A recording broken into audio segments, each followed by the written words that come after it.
आज के इस क्लास में क्लास 12 के छात्र छात्राओं को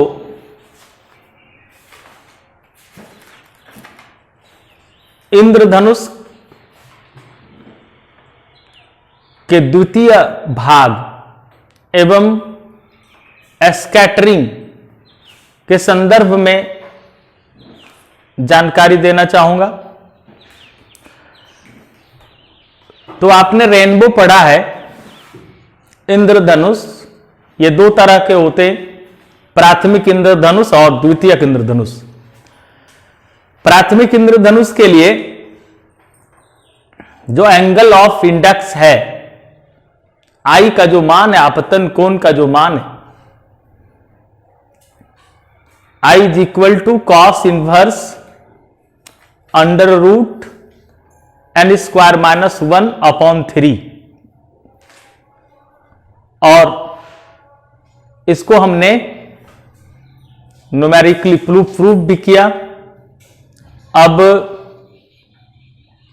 आपको सेकेंडरी रेनबो के बारे में जानकारी दी गई थी, जिसके लिए आई के वैल्यू मैं आज स्पष्ट करना चाहूंगा, वो कैसे प्राप्त किया जाता है। तो आज आप जाने द्वितीयक रेनबो आप जान चुके हैं कि कम दीप्त है, इसके पास ब्राइटनेस कम होता है और इसका ब्राइटनेस कम होने का कारण यह है कि इसमें अपवर्तन की जो क्रिया है वो 2 बार तो होती है, लेकिन परावर्तन भी 2 बार हो जाता है। परावर्तन की क्रिया अधिक होने के कारण ऊर्जा का क्षय होता है, आवृत्ति घटती है, जिसके कारण चमक भी घटता है। द्वितीयक इंद्रधनुष में बाहरी भाग जो होता है, बाहरी चाप, वो बैगनी रंग का होता है। आकाश में द्वितीयक इंद्रधनुष जब भी दिखाई पड़ता है तो उसके पास चमक कम होती है, ब्राइटनेस कम होता है और वो बाहरी भाग बैगनी है, अंदर वाला भाग रेड होता है। द्वितीयक इंद्रधनुष बनने की जो घटना है, ये जल का बूंद है।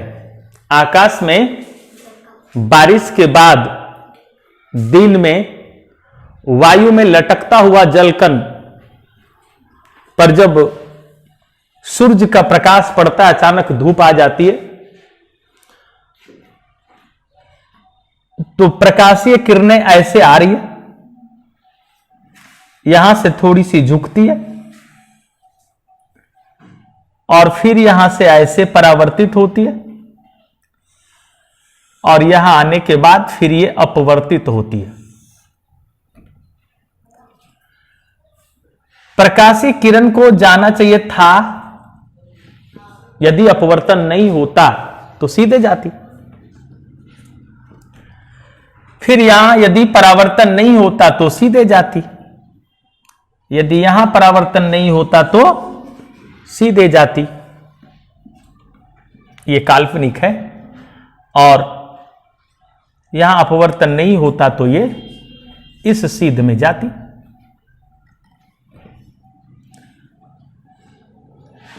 यदि यहां हम ये नॉर्मल डालते हैं, जहां सतह होती है वहां अभिलंब डालना होता है ना, तो यह अभिलंब हमने डाला, यहां अभिलंब डाला, यह आपतन कोण है और ये आर है, यह अपवर्तन कोण है। अब यहां से यदि देखा जाता है तो ये एक स्ट्रेट लाइन है और ये भी एक स्ट्रेट लाइन है। तो यहां से भले ये इधर डॉटर हो गया, लेकिन लाइन वही है और ये लाइन ऐसे। तो यहां यदि आई है तो ये भी आई होगा, अपोजिट एंगल इक्वल होंगे। तो ये पूरा यदि आई है जिसमें ये आर है, तो ये निश्चित रूप से बचा हुआ कोण आई माइनस आर होगा।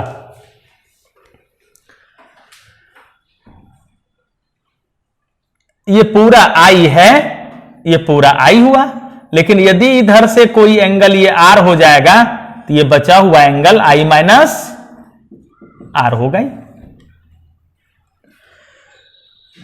उसी तरह एक नॉर्मल यहां से डालते, ऐसे ऐसे नॉर्मल डालते, इस पर नॉर्मल डालते, या अपतन का कोण,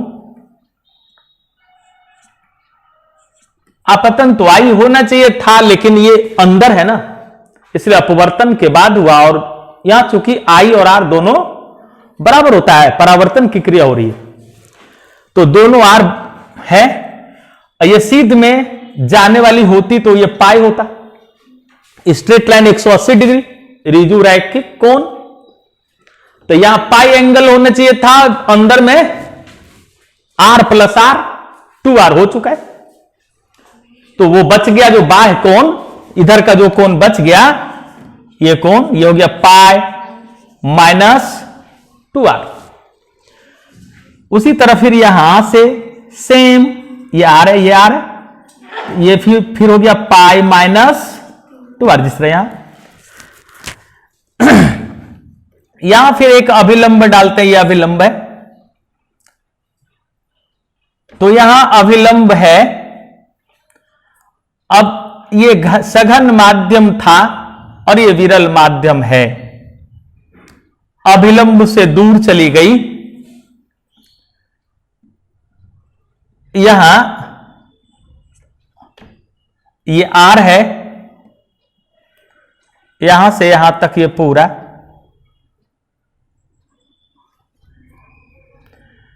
यहां आके अपवर्तित हो रहा है, ये आर है, अब यहां ये आई था, तो ये पूरा आई, अब ये जो बचा वो हुआ आई माइनस आर।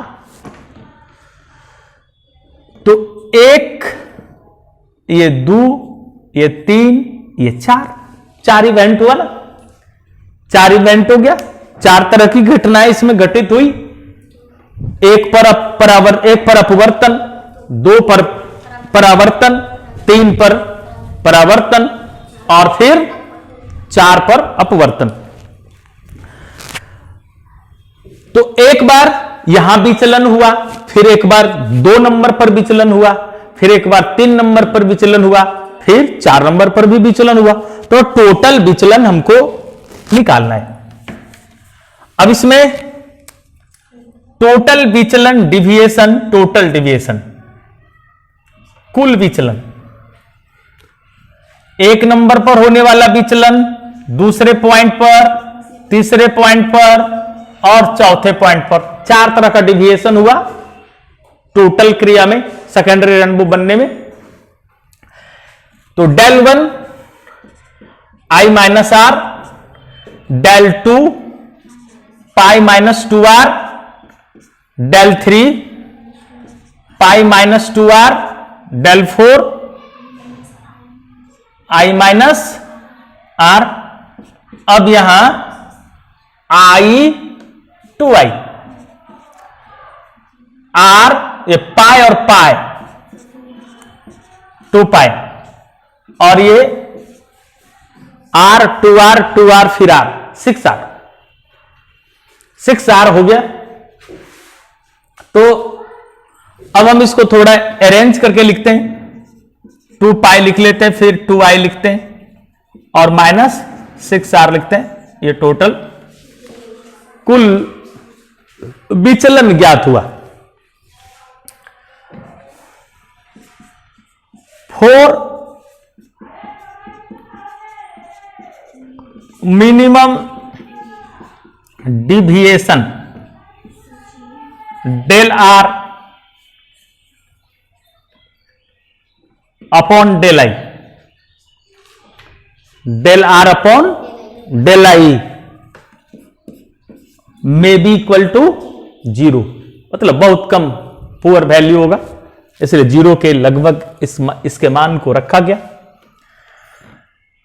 अब हम ये मान रखते हैं,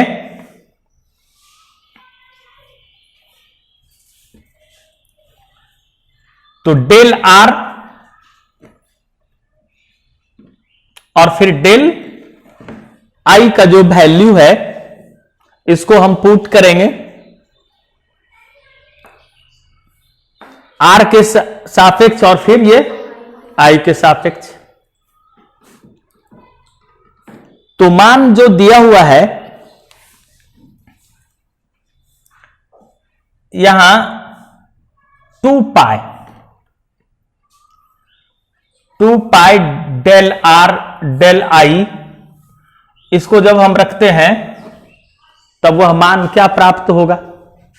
इसको हम इससे आगे मैंने इसके पहले जो वीडियो दिया था उसमें सारी बातें स्पष्ट कर दी गई है, डिफरेंशिएशन यहां से किया गया और एकदम सेम उसी स्टेप पर उसी तरह सेम यदि आगे हम बढ़ेंगे तो निश्चित रूप से प्राप्त हो जाएगा I is equal to cos inverse root n square -1/8। तो खुद से आपको आगे बढ़कर I का वैल्यू डिराइव कर लेना है। अब मैं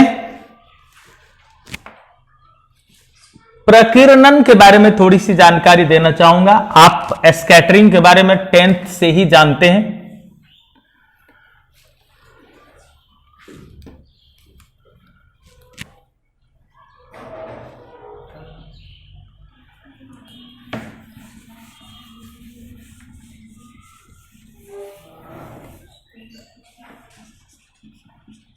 प्रकीर्णन स्कैटरिंग,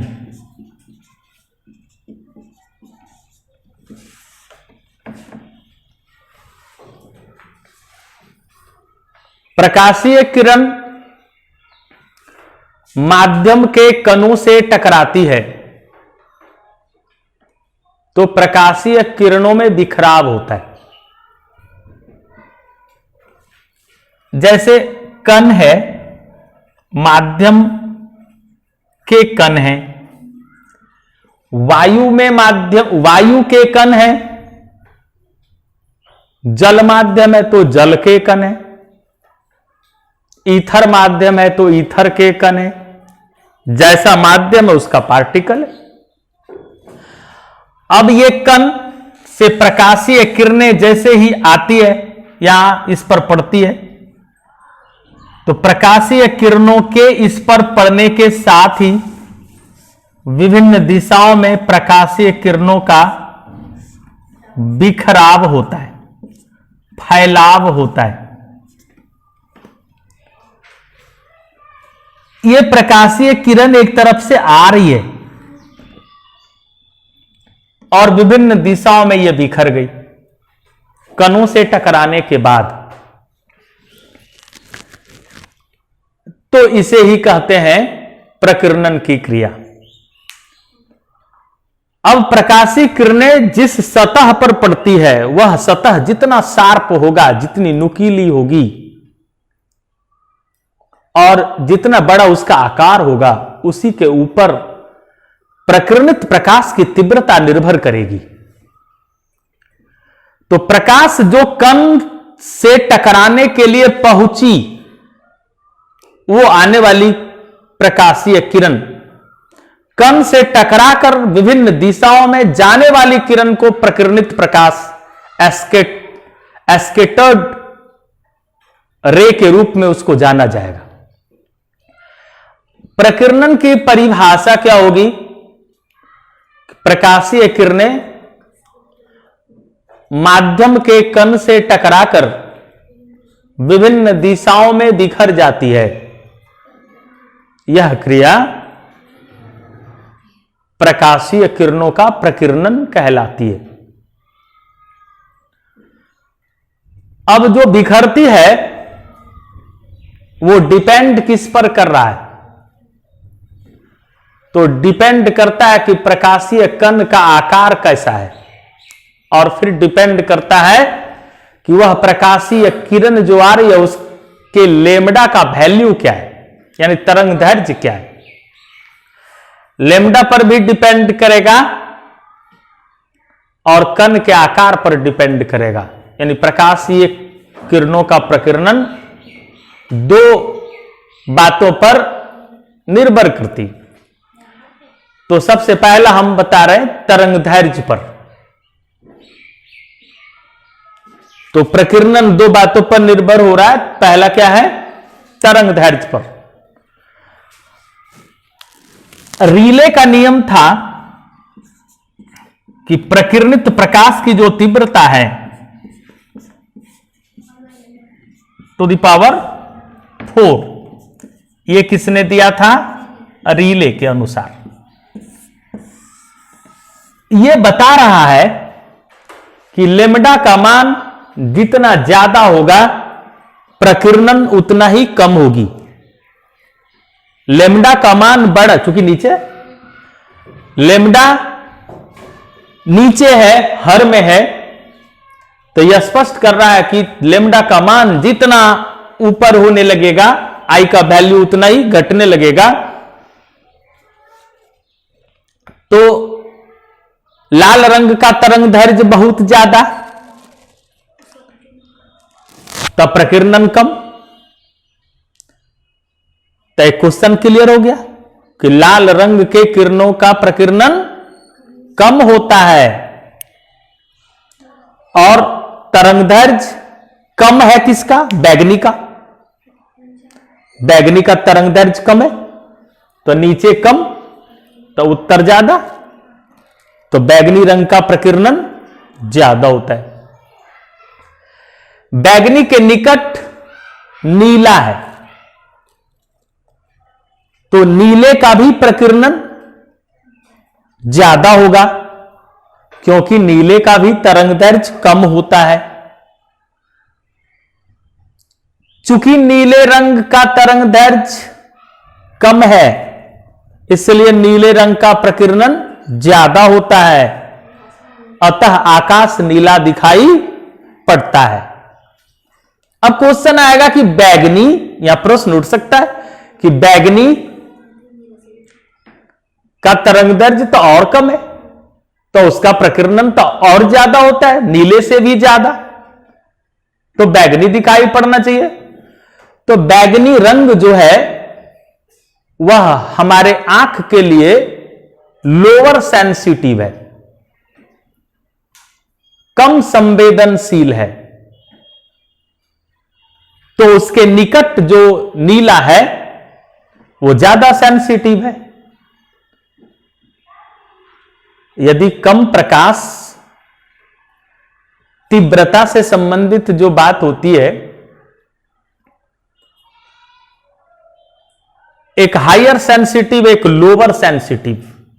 नीला हायर सेंसिटिव है, बैगनी पुअर सेंसिटिव है, तो दोनों एक साथ रहेगा तो हायर सेंसिटिव हमको दिखाई पड़ेगा, पुअर सेंसिटिव छिप जाएगा उसके सामने।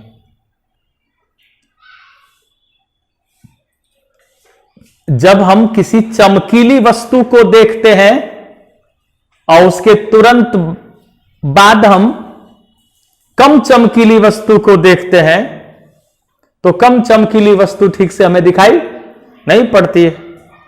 उसी तरह नीले रंग अधिक संवेदना हमारे आंख को प्रदान करती है बैगनी की तुलना में, इसलिए और नीले रंग का तरंग दैर्ध्य कम होने के कारण, शेष 6 किरणों से कम होने के कारण कम है, इसलिए प्रकीर्णन नीले का ज्यादा है, आकाश नीला दिखाई पड़ता है। फिर दूसरी बात आएगी कि सुबह में और शाम में बहुत दूर होते हैं सूरज, तो दूर से आने वाली जो किरण है जिसका तरंग दैर्ध्य कम होगा उसका बिखराव ज्यादा होगा।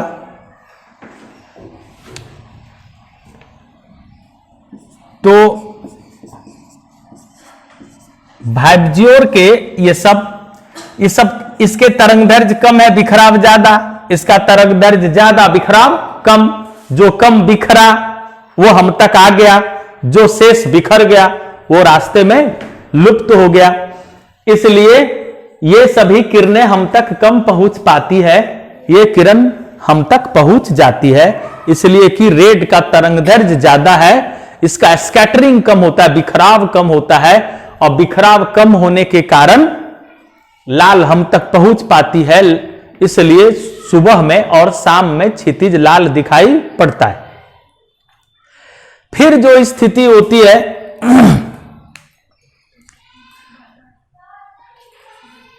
इसमें एक आभासी समय की भी बात होती है। आभासी समय क्षितिज की जो बात होगी, यह हमारी पृथ्वी है। पृथ्वी है, हम किसी भी स्थान से पृथ्वी पर हैं और यहां से हम एक सीधे क्षैतिज रेखा खींचते हैं, इसके नीचे का जो यह क्षेत्र है यह क्षितिज है, यहां का जो क्षेत्र है यह भी क्षितिज है। सूर्य यहां से निकल रहे होते हैं, यहां पहुंचने से पहले जिस समय क्षितिज के नीचे सूर्य होते हैं, जिस समय सूर्योदय हुआ नहीं होता है, उस समय ही नीचे है, तो पूर्ण आंतरिक परावर्तन, ये यहां अपवर्तन की क्रिया हुई, तो यहां दिखाई पड़ने लगते हैं। इनका चित्र यहां दिखता है, यानी सूर्य का प्रतिबिंब यहां दिखाई पड़ने लगता है। तो सूर्य उदय नहीं हुआ लेकिन प्रतिबिंब दिख रहा है 2 मिनट पहले, अतः यहां 2 मिनट सूर्य उगने से पहले 2 मिनट टाइम बढ़ गया, और अस्त होने के बाद भी सूर्य यहां दिख रहे हैं, इसलिए यहां भी 2 मिनट बढ़ गया। इस प्रकार दिन की लंबाई 4 मिनट बढ़ जाती। प्रकीर्णन की जो क्रिया है वो फिर निर्भर करती है कण के आकार पर। तो कण का आकार जितना छोटा होगा, यानी त्रिज्या का मान जितनी कम होगी, बिखराव उतना ही ज्यादा होगा, यानी वह भी रेडियस पर निर्भर करता है, 1 रेडियस टू द पावर 2 और 1 टू द पावर 2 के सूत्र पर निर्भर करेगा। किसी स्थिति में 1 टू द पावर 4 की भी स्थिति लागू होती है। तो जो चार्ज के लिए रूल है वही प्रकाश के लिए भी रूल है, इसलिए छोटे कण का द्वारा प्रकीर्णन अधिक होगा, बड़े कण के द्वारा प्रकीर्णन कम होगा। और यह निर्भर करता है तरंगदैर्घ्य पर भी, तो तरंगदैर्घ्य के बारे में भी बताया गया, त्रिज्या के आधार पर भी इसकी तीव्रता निर्भर करती है 1r²।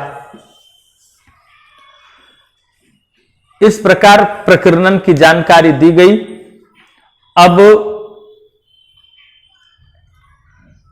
एक नेक्स्ट क्लास अभी लिया जा रहा है, इसके आगे अब आपको एक क्लास और फोटोग्राफी कैमरा, जो नेक्स्ट वीडियो में आप उसका ऑब्जर्वेशन कर सकते हैं। धन्यवाद।